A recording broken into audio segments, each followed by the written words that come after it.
okay. I don't want everything to stay how it is either. And I think you will be able to manage something. After all, you've already made a massive difference by being here. Hello everybody and welcome back to the channel. Welcome to the channel if you're new here. My name is Death by Pony, and today we're going right back into Lake of Voices. So without further ado, let's hop in. Lou does not speak. He knows the choice is mine alone to make, yet he is pouring his heart and soul into the gaze he is giving me. He's risked everything to try and save me. I can't bear to speak to either man. My choice is either to lose my life to this lake or abandon it to the same place. I search inside myself as much as I've pretended to be strong. To be sure, all this time I've never known for certain how I should live or what I should be living for. But somehow this journey has given me a clearer view than I've had before. A sliver of a tear escapes my eye. Then finally I ball my hands into fists and prepare to face my fate. I want a chance. And now we have to make the new save. Lou lets loose a sigh of relief, like a gale. He shoots me an emotionally charged expression before shifting, hopefully, to the guide. The guide keeps his focus fixed on me. Your understanding did something we failed to do. Save one of our own. I see no reason to refuse your honest request. There is an island the bridges do not connect to. It is yours to live on. The dead end is magically restored by the sunken bridge rising up from below. That temporary pathway will take you there. The maze will still sink as a whole rather soon, for it cannot be up during the day. However, if you do enter the water, no harm will come to you now. Wow! I'm not able to take a step onto the new avenue in front of me. My life had been forfeit only a few seconds before now. The sudden shift is too jarring to process. Oh! Something gently brushes my arm. I jump, causing Lou himself to flinch at my response. He smiles at me apologetically. He's been trying to get my attention. I don't even know when he got so close. Before he can vocalize his thoughts, the guide interrupts. Return to the lake, Lou. You need to start healing. It will only worsen here in the open air. You can meet Kika on the island. You need not worry. But... Lou, it's all right. Aw, man. He likely doesn't want me to be alone, nor does he want to be alone himself. He remains unsure, and I harden my expression at him. He finally stops resisting his need to rest. First, he merely backs away from me before, then leapt into the water, vanishing under the murky surface. I stare blankly at the water, which still in a matter of seconds, as I have seen it do more than once. The guide manifests beside me. I do not react to his presence. I would like to know why you chose to stay. I ask you not to judge, but so that we may be more accommodating if you had some sort of hope as to what your life will be. It's a loaded question. I wonder how I could possibly even articulate my reason for choosing this, especially to him. I can still help. Wait. I did make save 7. I can still help. He quirks an eyebrow curiously. It doesn't matter if I am in my village or here. As long as I am still breathing, I can work towards finding ways to save others. I will not give up. I can sympathize with his position and understand that his intentions are for the good of his people. That does not mean I must accept the framework he presents. Conceding we both want to protect those we care for, though in different ways, isn't cause to throw up my hands and say it's fair enough. Progress can only be made by stating your views without challenge. Moments ago, that wasn't an option for me, but circumstances have changed. I intend to not waste the opportunity. He then removes his eyes from me and looks off into the distance. I see. I wonder who will be moved to change, if either of us ever are. He paused for a moment, drinking in the view of the morning light shining against the dark waters. Perhaps it won't be only one of us who changes. He brings his gaze back to me, though he says nothing. With that, he promptly walks down the newly risen bridge. I teeter back, unsure of myself. Before he can walk too far away, I force myself to follow.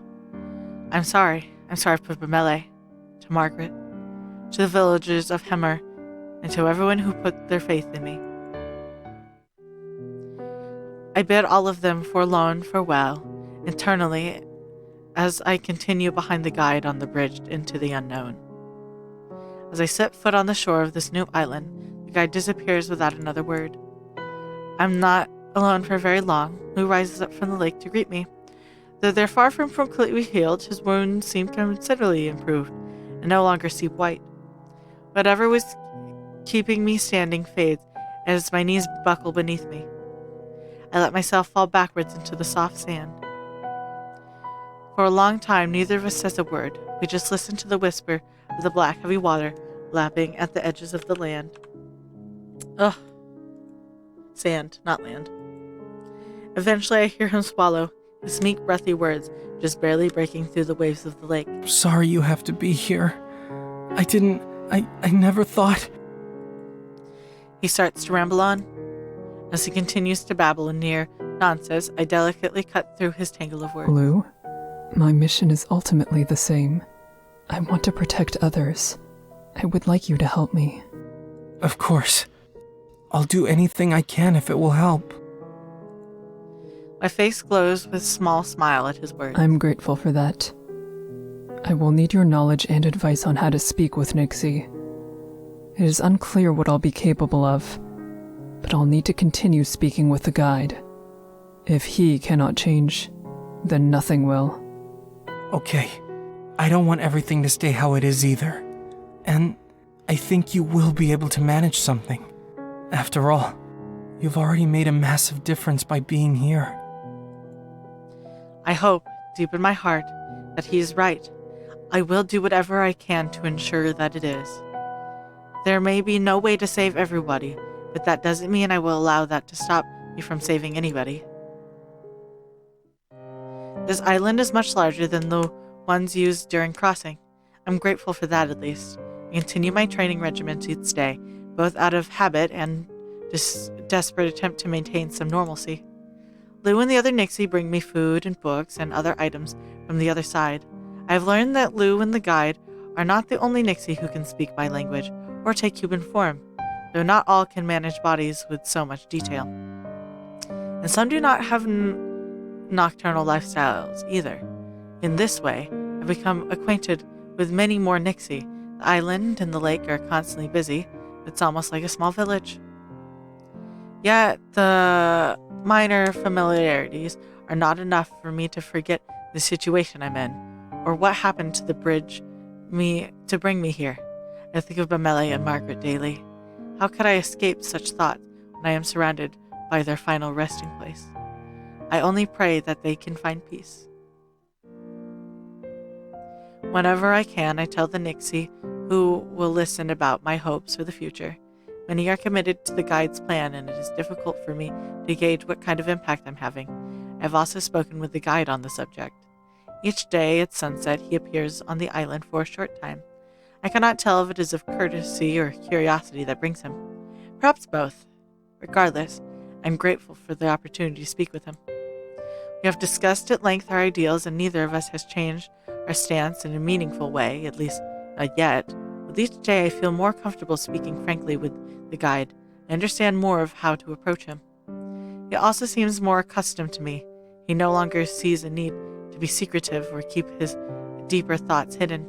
Yet that won't matter if the situation remains as it is. I keep my spirits up by remembering Lou's words. My simply being here has already caused great shift in these stagnant waters. My determination will not fade so easily. Whether it is the Nixie, their leader, or the lone human who has come to reside here, or all of us, somehow, in some way, Sinless will change. Aw, man. That was a twist I did not see coming. I won't lie. That caught me really off guard. And let me tell you, you guys will be getting the most just like bait of all bait titles for this video. And that's probably what brought you here. I couldn't leave Lou. My reply is firm. I shouldn't hide from it or the reason why I made it in the first place. The guide releases a short laugh. It doesn't feel belittling or sardonic. but instead sounds satisfied. If that is what you want, then I'm certain you will have it. Lou will never part from your side. He'll also be better because of it. A fond smile finds its way onto the guide's lips. With that, he promptly walks down the newly risen bridge. I teeter back, unsure of myself. Before he can walk too far away, I force myself to follow. I'm sorry. I'm sorry for Bamele, to Margaret, the villagers of Hemmer, and to anybody who put their faith in me. I bid all of them forlorn farewell, eternally, as I continue behind the guide on the bridge to the unknown. As I set foot onto the shore of this new island, the guide disappears without another word. I'm not alone for very long. Lou rises up from the lake to greet me. Though they are far from completely healed, his wounds seem considerably improved and no longer seep white. Whatever was keeping me standing fades, and my knees buckle beneath me. I let myself fall backwards onto the soft sand. Dripping dark water, Lou carefully takes a seat beside me. He scoots in slowly, watching my face intently for any signs of discomfort with him being so close. Oh, look at them! When I show none, his legs are near enough to just brush against mine. He leans in and rests his head on my shoulder. He's still shaken from all that's happened. I allow him this small comfort. For a time, neither of us say a word. We just listen to the whispering of the black, heavy water lapping at the edges of the sand and each other's breathing. Eventually, I feel as much as I hear him swallow. His jaw moves like a soft drum against my collarbone. His meek, breathy words just barely break through the waves of the lake. I wouldn't be able to hear him if his skin wasn't pressed against mine. I'm sorry you have to be here. I never thought. He starts to ramble on. I bring myself to smile gently at him. I can't blame Lou for what happened. If his plan had been to hurt us, he could have taken the opportunity presented to him. Lou had no wicked intentions lurking inside. Surely he was forced to make painful decisions by a cruel world. I understand. You do not have to take responsibility for all this yourself. If you hadn't come tonight, I may very well have lost my life on those bridges. Thank you. His soft, remorseful voice trails off. He presses his head further into my neck intimately. He curls his uninjured hand around mine. And you're still right. It isn't truly over. We have time, and we'll find a way to make something of what we have left. I believe that. I only can because you did first. He smiles hesitantly, yet the tenderness in his face is unmistakable. Thank you. This time he speaks with gratitude rather than regret. Do you remember when I said the reason I came was because I didn't want to die alone? That was just at first. After a while, I only kept staying because I thought something might happen to you. All I hoped for at the end of this night was that you'd live. He squeezed my hand a little tighter. But you stopped the inevitable again, and I'm still here. We both are. I'm not sure if it's possible to make up for this, especially for someone like me. But I want to try. Aww. I feel a brightened sense of purpose radiate off of him. I cannot allow myself to give up. Someone out there is still counting on me, and I can rely on Lou's strength as well. It's true that there is no way to save everyone. However, the both of us are able to continue on, and that is not meaningless. Only a few days after the ordeal, Lou completely recovered from his injuries. Even his severed finger and foot were fully reformed, and I was shocking to me, but that is not much of a feat for him. As soon as he recovered, Lou insisted on building a shelter for me on the new island. He was concerned about me having to sleep outdoors. Honestly, I hardly thought about it. The whole situation is far too strange and unbelievable. The notion that I may never leave this place is frightening, and has not truly sunk in. I'm grateful, at least, to have Lou to comfort me, even though he continues to act as though it is I who is supporting him. He refuses to take on the role of a prowler ever again. Instead, Lou spends his night staying near me. We share our mutual frustration at knowing there are people on the lake who are unaware of what is really going on. Both of us are in agreement that something can still be done, that something must be done. And as Lou likes to remind me, it isn't over, not for either of us, even in this painful situation, and take some peace in knowing I am not alone. See, so sweet, so kind. We have no answer. The guide waits for a moment. When he realizes I have nothing to say, he looks off into the distance. If you ever wish to speak to me on the matter, do so. I still don't reply, lost in the quiet of my thoughts. I can't speak freely on the matter. I'm not even fully sure what the reason that drove my decision was. Perhaps it was a simple desire to continue leaving and not succumb to a neat ultimate demise. Or maybe the guide's point of view has rung truer than I am willing to admit. With that, he promptly walks down the newly risen bridge.